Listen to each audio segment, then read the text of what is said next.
Selamat pagi anak-anak. Perkenalkan, nama saya Julius Fajar Adi Laksono, biasa dipanggil Pak Julius, dari SMP Kanisius Pati. Nah, hari ini Pak Julius akan menjelaskan mengenai materi perbandingan matematika. Nah, untuk kompetensi dasar pada pagi hari ini adalah yang pertama, menjelaskan rasio dua besaran yang satuannya sama dan juga satuannya berbeda, lalu membedakan perbandingan senilai dan juga berbalik nilai, menyelesaikan masalah yang berkaitan dengan rasio dua besaran dan juga menyelesaikan masalah yang berkaitan dengan perbandingan senilai dan juga berbalik nilai. Nah, untuk materi perbandingan ini kan kita sudah mempelajari dulu di SD. Nah, ini ada beberapa contoh dalam kehidupan sehari-hari seperti sebuah maket atau miniatur gedung seperti ditunjukkan pada gambar. Itu merupakan contoh dua benda yang memiliki bentuk sama dengan ukuran yang berbeda, di mana maket itu bentuknya kecil dan gedung sebenarnya itu bentuknya besar. Namun untuk ukurannya itu sebanding.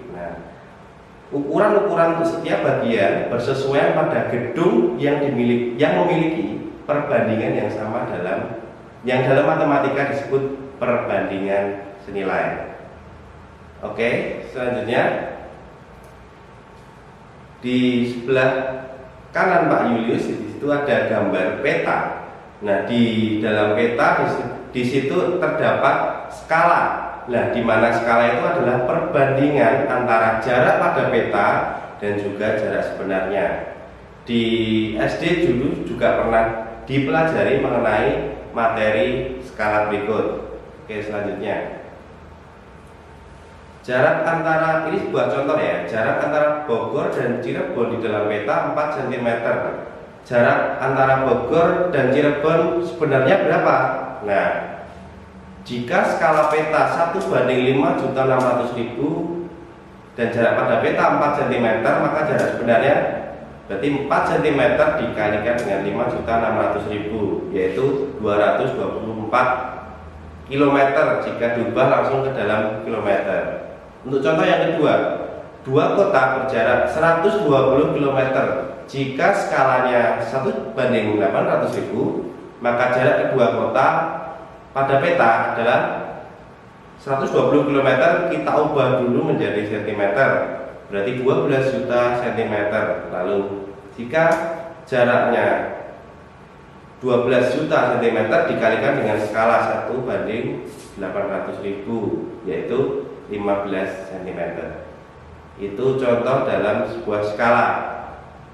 Nah, jika pada luas, jika sebuah lahan digambar dengan skala 1:K dengan ukuran gambar menjadi P kali R, maka luas lahan sebenarnya kan panjang dikali skala, lalu lebar dikali skala, nah jadinya luas dikali skala kuadrat. Nah, dapat disimpulkan kalau mencari luas sebenarnya itu adalah luas pada gambar dikali skala kuadrat. Sebagai contoh, desain sebuah taman digambar dengan menggunakan skala 1:250. Jika ukuran taman adalah 30 cm dikali 20 cm, itu sudah ada gambar. Tentukan luas sebenarnya.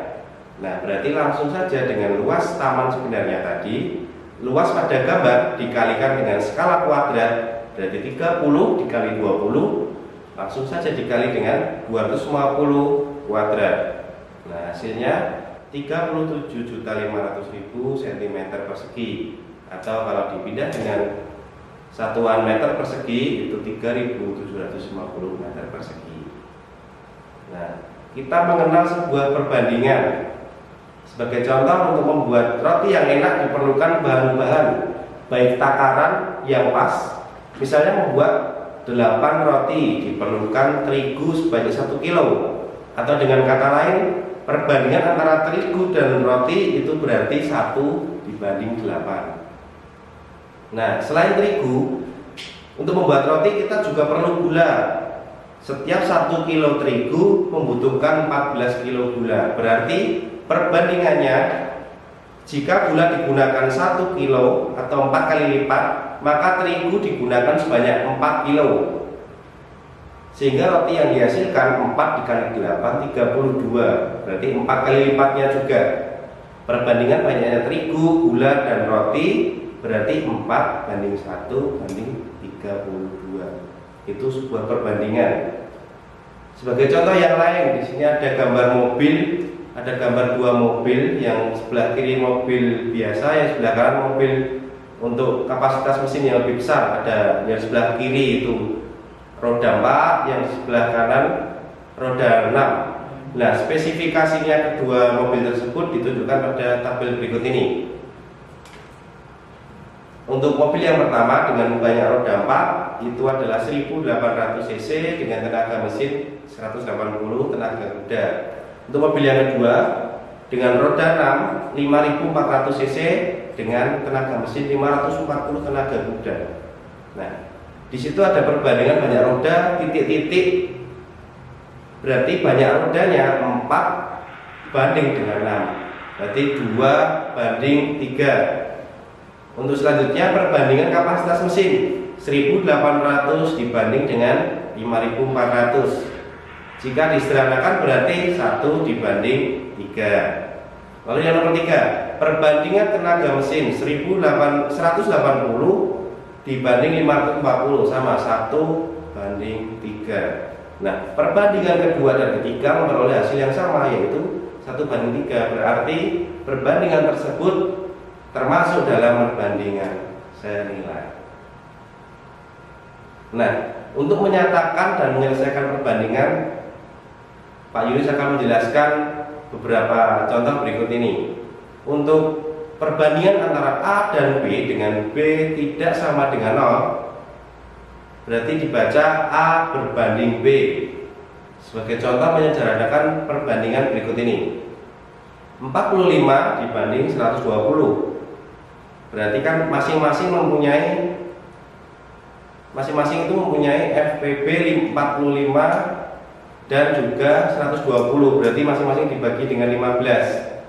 Itu FPB-nya dari 45 dan 120. Jadi menghasilkan 3 dibanding 8. 3/8 gitu bisa. Untuk yang B 16,5 dibanding 9, kita samakan dulu, diubah ke pecahan biasa, lalu disederhanakan, dibagi 3, hasilnya 11/6 atau 11/6.